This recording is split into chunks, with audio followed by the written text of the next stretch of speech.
Right.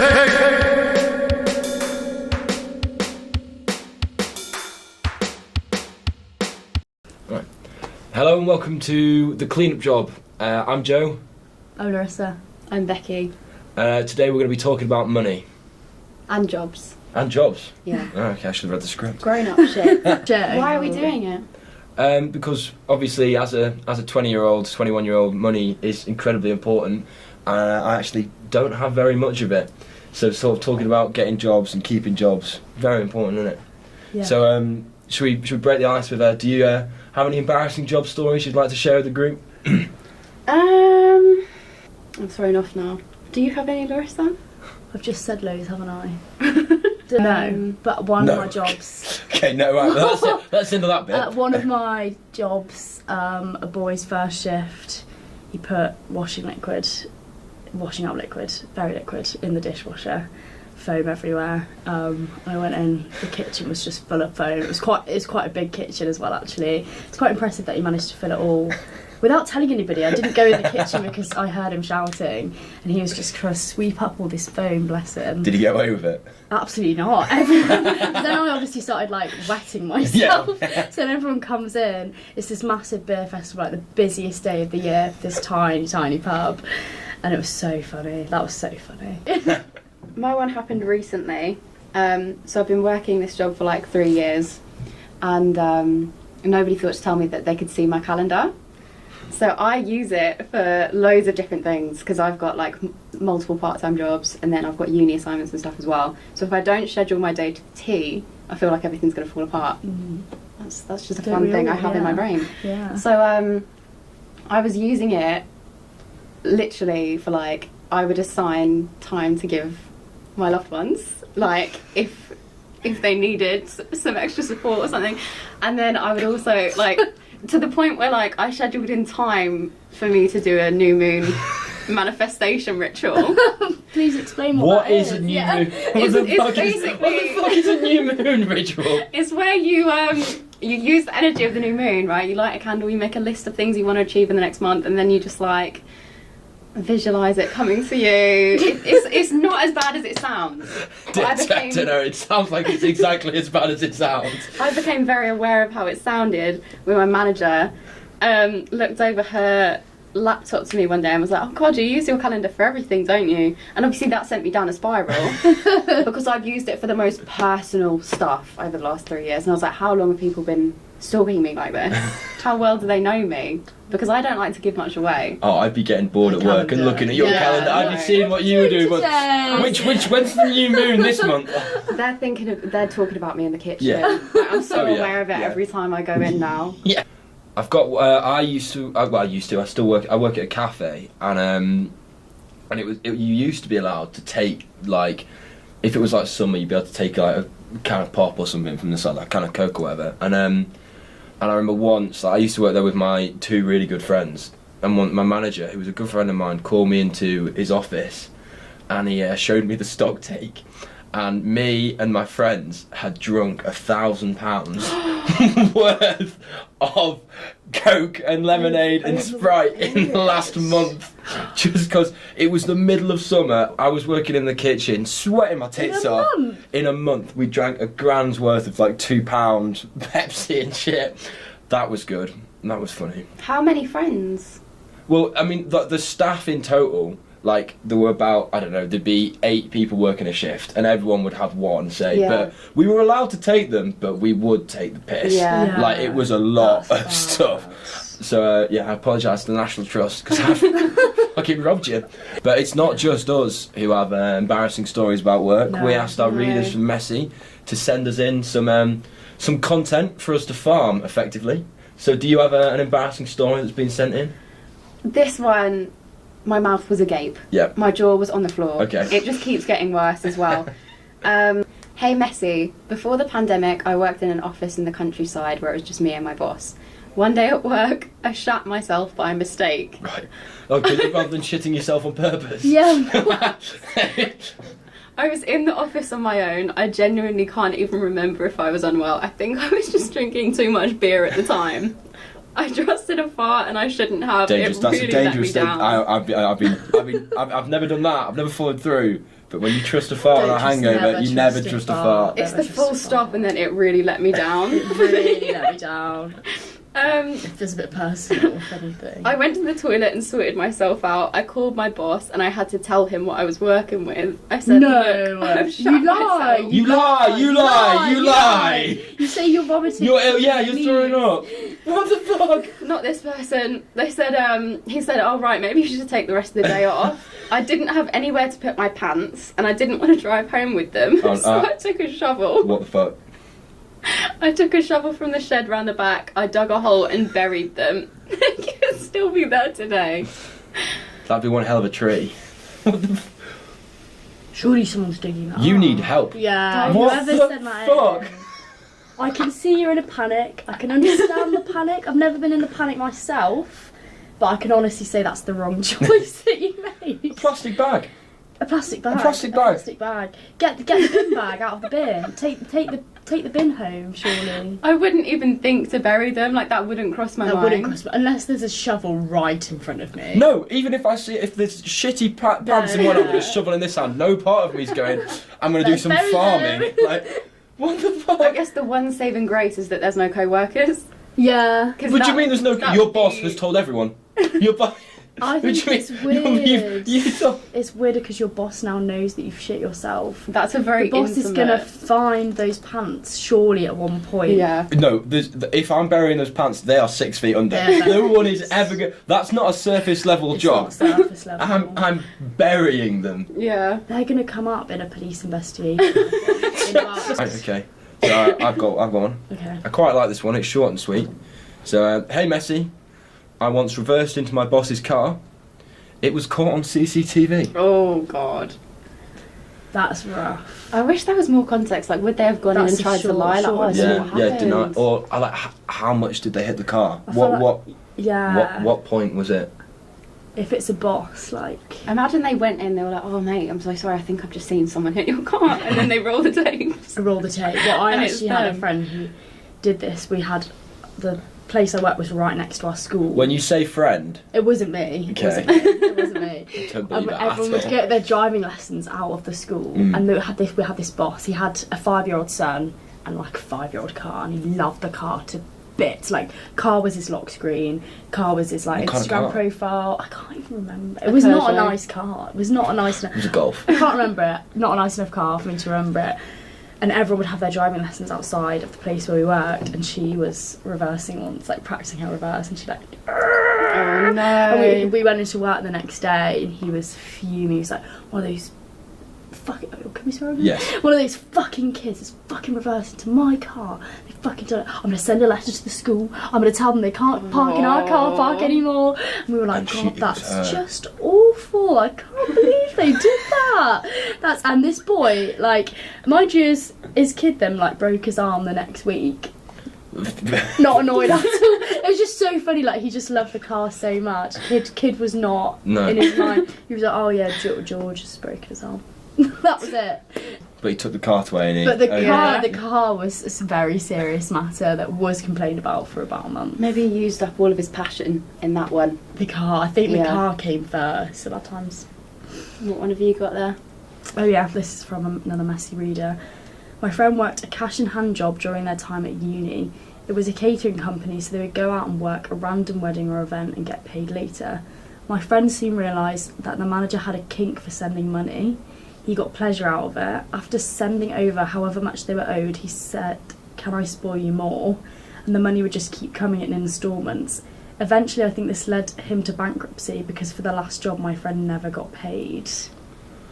I feel like I've got a money giving kink, but only at like pints in the pub. Only for your friends. My personal thing, giving money to the Weatherspoons. You need it. Yeah. Take it off me, small, please. Independent pub. Oh God. Oh, I love it. It starts off being like you're gaining, but then if they didn't get paid for the last one, Depends how much they got beforehand. Yeah, could do a little more detail from this one as well. Would you say no? No, what the hell? Like, no, I'm calling him daddy. I'm getting as much as I'm getting that bread up. What the hell? Yeah. I think I'd be really down for it, but then afterwards I feel dirty. Like every time I see the money, Every time I see a notification come up from my bank, And you're getting a like, text. you've got If it's a X kid, amount. you're getting a text as Yeah. well. Like, oh no, I'm pulling out my dominatrix side, and taking him for everything he's worth. Those agency Cash in things hand feel a bit things. dodgy to me. Yeah. I have done them before, but it's always been a bit sketch. There's never really been like a formal plan of how I'm going to get home or whatever afterwards. It's so. I actually once went as my twin sister to a shift because she couldn't do the shift, and I was like, I could really do with some money. So That's jazzy. pretty So I had strong. to respond to Georgie all night, and I just kept forgetting. Someone would say Georgie, and like luckily I'd turn around because it's my twin sister. Yeah. I'm like, where is she? No, that's me. Yeah, and then I also had to explain why I couldn't give people lifts because it said on her thing That she could drive. that she could drive, and she promised to sign people up for shifts. So I think I had to say I had a Cosgrove. sprained ankle or something. Yeah, spray. I know. I Sure. think it was a really rubbish excuse. I used to work in a kitchen, and we'd have agency chefs come in, That's and they were the fucking worst. Yeah, they're so bad. They would just leave. Like, if they didn't like, if it got busy and they were stressed, they would just leave. Really? Because there were more chef jobs than there are chefs, I think. Oh, So they really? could just go. So I had quite a Okay. few shifts. Me as like a 14-year-old pot washer and like 3 waitresses, probably 17, fucking doing Bit food of service. learning, yeah. It was awful. I've never been more stressed than when I saw the chef just drop his apron and fuck off with a cigarette in his Me mouth. done. Right, okay. Looks like I'm frying now. Yeah. Do you think they got paid well if they were just able to fuck off like that? I've got no idea. How much did your first job pay? I think pay can be really shady when you work a first job. Cash in hand, especially hospitality. Yeah, they take the piss. Because if you're coming in, like, how old were you when you had your first job? I was like 15, turning 16. I was 14. You know nothing. You know nothing. If someone You says, take "Oh, we're as going to it pay you is. £3.90," you're not going to Yeah, be like, "Oh, excuse me, yeah. I'm actually worth more than that." They're just going to shit on you. Yeah. So I went and I just sort of like, I went to get an ice cream actually at this pub. He was like, oh, I thought you were going to ask for a job. I was like, I'll have a job then. He was like, oh, come later then. It was like a Friday. I was like, I was quite an innocent 14-year-old, I can't lie. Yeah, it sounds like it. I've got some candy in my van. Do you want to fucking hop in? It was like, come later, and I was like, we didn't really discuss anything. It was literally like, just come at 7 and you'll be glass collecting and like pot washing. I was Yeah, like, great. Like, and then we got there and he was like, so how much do you want to be paid? And he was like, I was like, oh, I didn't even know what the minimum wage was Yeah. at that point. And he was like, oh, what about £1 an hour? And I was like, was he being serious? No. He was Oh. like, yeah, I'll do £1 an hour if that's all you can pay me. It was awful, but it was £5 Wait, in the end. okay, It was okay. £5 an Fuck. hour. I was gonna quite say, good, I was about to feel, write him up. 14. But then we had to ask. Was yours actually £3.90? I was. But to be fair, when you were growing up, £3.90 probably could have bought you a house, right? Imagine that. Imagine. I'm 4 years older, for reference. I got £4.10. You fuckers. I was hired on £4.10. But then Wow. it was written in our contract at the time, again, dodgy. I got hired on the spot. I woke up from a nap, went to hand in my CV. He just interviewed me and gave me the job on the spot. Dodgy. That's so true.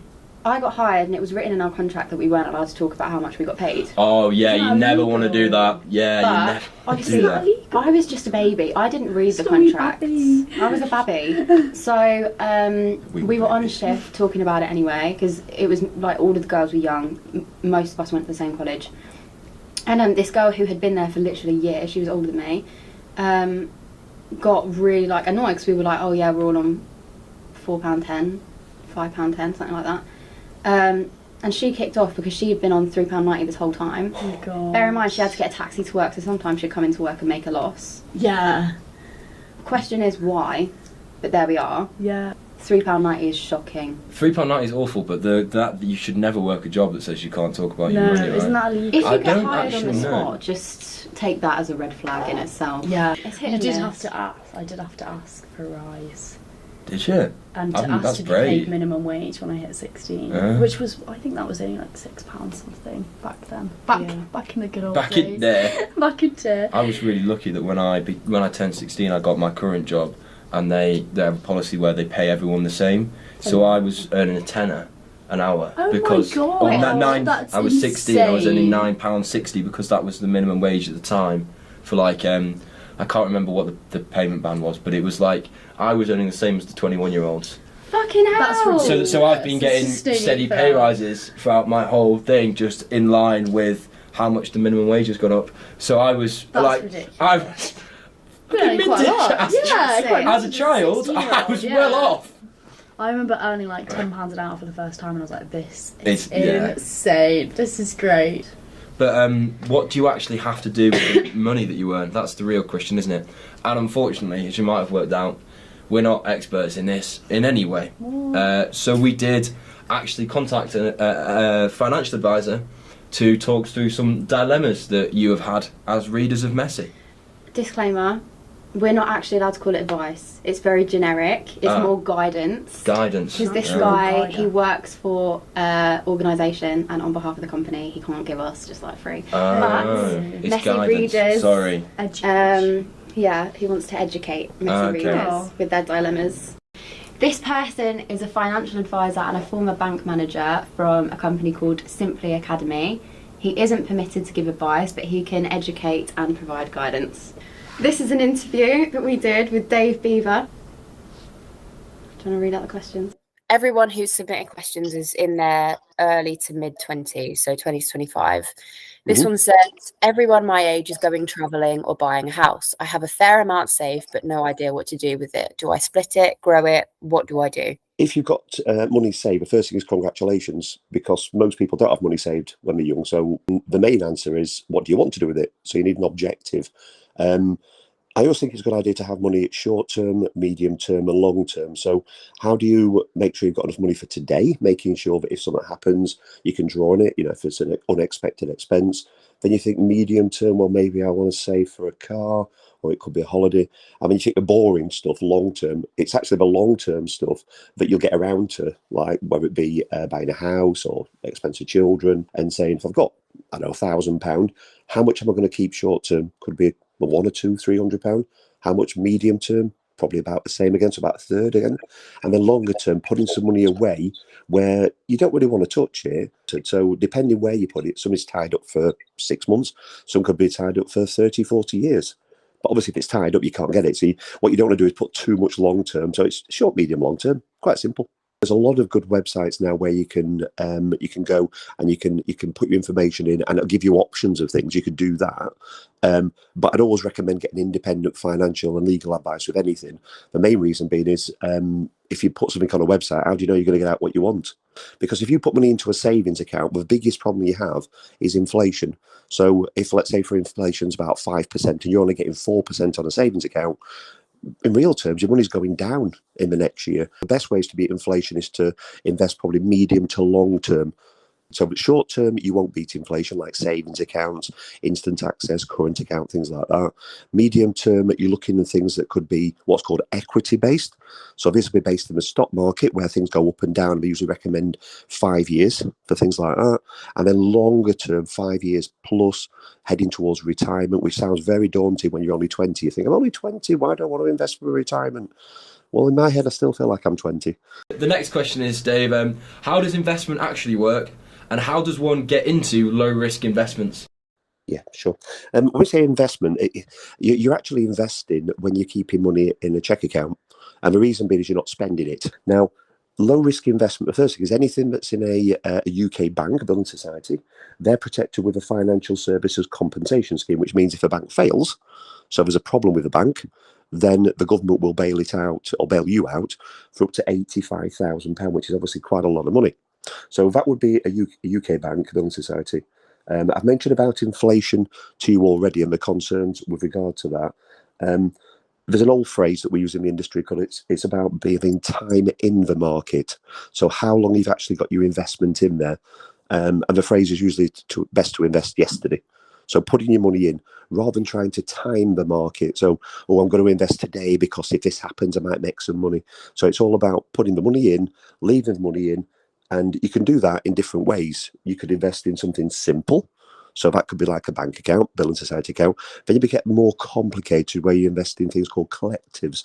This is where they have different investments all put into one. So it's like all wrapped up together. Things like stocks and shares, ISA. So anything you put in there, it's classed as being like invisible when it comes to tax purposes. You can put up to £20,000 in there a year. And depending what sort of risk you want to take, you could do something cautious, where more of it's low risk, things backed by the government, fixed interest things, or then you start going to medium to high risk, so more stock market based, whether it be in the UK, whether it be across Europe, America, worldwide. And you can then decide where you want to take the risk. And there's usually a set of questions that are asked when it comes to investment. So it'll be how if your investment went down in the short term with longer term potential capital growth.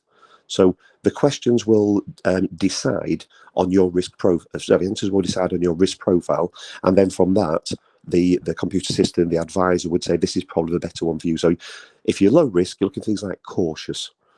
If you're looking for a bit more risk and balanced, or if you're looking for higher risk, then it's words like adventurous. So it's the sort of words that you might associate with risk. The other thing you could do is you can look at things that are also backed by the government, like national savings. So things like premium bonds. You can put up to £50,000 in premium bonds, and it starts as little as £25. So you'd have to have a lot of money to buy a premium bond, and it's almost like a lottery ticket where you're guaranteed to get your money back. So it's backed by the UK government, and every month there's a prize fund added to whatever's in there that everybody else has invested, and then the computer system draws out a number. And if that number's yours, you can win prizes of up to £1 million just by putting £25 in. And you can get your money out within 5 working days. And if the answer's low risk, then you're looking at things that are what's called cash-based. So they'll be like bank accounts, savings accounts, national savings. Okay. So I know a lot of people who invest using apps. I'm not sure if you've heard of them, like Free Trade, Hargreaves Lansdown. Yes, absolutely. What would you say about that kind of investment? There's a phrase that's used. I mean, I don't speak Latin, but it's used in the industry a lot, and it's called caveat emptor. So caveat emptor means buyer beware.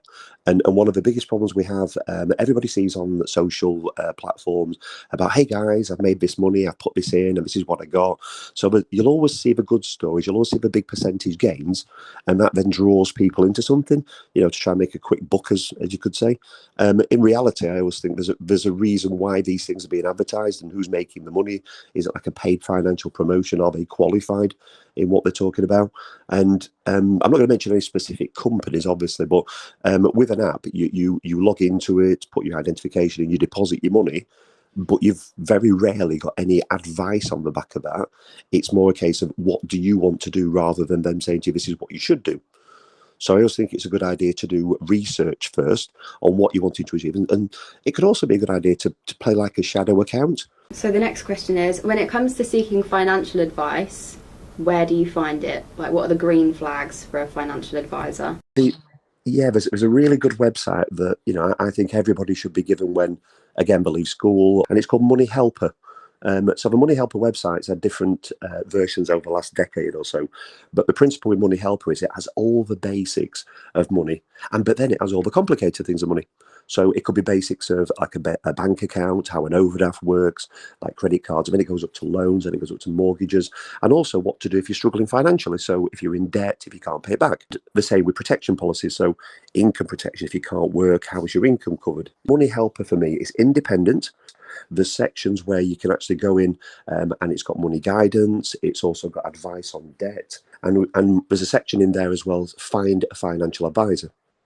So there's so many different types of financial advisors. You could have ones that are tied to a company. You can have independent ones, so they represent part of a market or most of a market. They call it representative if it's whole of market. And for me, it's about having a conversation with somebody who, when you're talking to them, they add value from the outset. This is not about I've got to pay them £1,000 before they add value. A financial advisor should be able to talk to you, and in the first 5 or 10 minutes, you go, "Wow, this person really knows what we're on about." The cost part of it. So the government's changed it now, and a financial advisor will be paid a fee. And that fee will be based on a service. So, for example, if you go to an accountant, if you go to a solicitor, they'll charge you a fee. And the same would happen with a financial advisor. So it's whether you go for full advice or whether you go the less advice. So full advice would be a service. So that'll be a charge, a fee. Or you go back down towards like the basic things where you would ask, so you go on a website, an app, you'd answer lots of questions. And then from that, they'd say, this is what it is. Is there a sort of benchmark figure that you're looking at when you go for the service? No, it's not going to be like £20 or £50 or something. I mean, if you were looking at somebody who's got, you know, a lot of money to invest, you know, 100,000, 200,000, etc., then the advice becomes more complicated. Therefore, the fees more money. If you've got somebody who's got less to invest, then obviously it would be less. It depended. The advisor at the outset would tell you what they were looking at charging.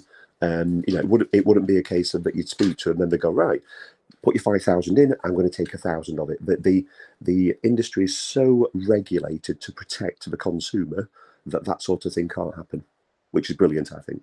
They will check you're competent every day of the week until you stop working in the industry. So it's not it's not like your driving test. You pass your driving test and nobody checks again. Financial services, you pass your financial exams and then you are tested on a regular basis to make sure you're still competent to give the best advice. Someone's asked, when is the best time to take out a credit card and what is the benefit? Or credit cards. The thing with credit cards is that you're taking a lending facility. So you say, I'll take a credit card out, I'll get a limit of £1,000, and immediately you think, oh, I can spend. Now you can, but you've got to repay. For me, the advantages of a credit card are quite simple. The first one is protection. So if you use a credit card, any purchase that you make over a certain amount, so you're not talking like £5, you know, £100, etc., you protect under something called the Consumer Credit Act 1974, Section 75, which sounds a bit techie, but all it basically means is that purchase you've made, if there's a problem with that purchase, so for example, if you buy an item and that item doesn't work, or you buy a service and they don't provide that service, you can then go back to the credit card provider and they would then charge it back to the company. So it'd be Visa, MasterCard, American Express, or whatever you buy your credit card from, you've got that protection. Whereas as you buy things differently, so for example, if you buy it by transferring money to somebody's bank account or by something like PayPal, you haven't necessarily got all the same protections in place. So I always think a credit card, that's the first thing I use it for. The second thing with credit card is if you don't have the money available, but you're thinking I'll have the money available in a week or 2 weeks or 3 weeks. So it's a way of buying something and then being able to pay it off. The danger with a credit card is when you buy it and then you don't pay it off immediately. So you then start charged interest. And the interest with credit cards can be quite high. There's something called APR, which is an annual percentage rate. So for example, if you borrow £100 and it's got an APR of 30, over a year you'll pay back £130, so £30 interest. Another good advantage with a credit card is a lot of credit cards have incentives with them. So for example, if you get a Tesco card, you might get club card points, or Sainsbury's, you might get Nectar point, or American Express, you might get, say, some kind of reward air miles or airport lounges. For me, I've used credit cards since I was 18, and the main thing is to use it for your advantage, making sure you don't overspend. So the interest is the key bit. So avoiding the interest. Flexibility is probably the last bit I mentioned on credit cards. So where you might want to borrow a little bit and then borrow a little bit more, but you know you've got some money coming back. So it's like an overdraft facility that you would have on your bank account. But with a credit card, it's very easy to spend and then say, oh, I've got an extra £20, I'll pay it off. But for me, avoiding the interest is, what's the best thing to do with a lump sum of money waiting to be put in a LISA, lifetime saving account thing? LISA, yeah. So if you've got, well, first thing is a lifetime ISA, or LISA, or ISA as they often call it. The government over the last, 20, 30 years have brought out different ways of you putting money into something and then giving you some reward. So it could be like a help to buy ISA, which now you can't take out a new one, but that was to buy like your first house. What's great about a lifetime ISA is you can put up to £4,000 in each tax year, and the government immediately give you a bonus for that of £1,000. So you put 4,000 in, government give you 1,000, it's worth 5,000. Now that bonus, if you don't use it for buying your first house or for your retirement, you have a penalty of 25%. So keep it simple here. You put 4,000 in, it becomes 5,000, but if you draw it out not for those purposes, 25% is a penalty. So in other words, it goes back down from 5,000 to 3,750. So you've got that 25% penalty if you don't use it for those two purposes. The question been about where to put the money if you're not going to use, if you're not ready, because it's tax year based. So we're now end of April, May. If you don't, if you've got your money waiting for the next tax year, that's going to be next April, so it's up to another year.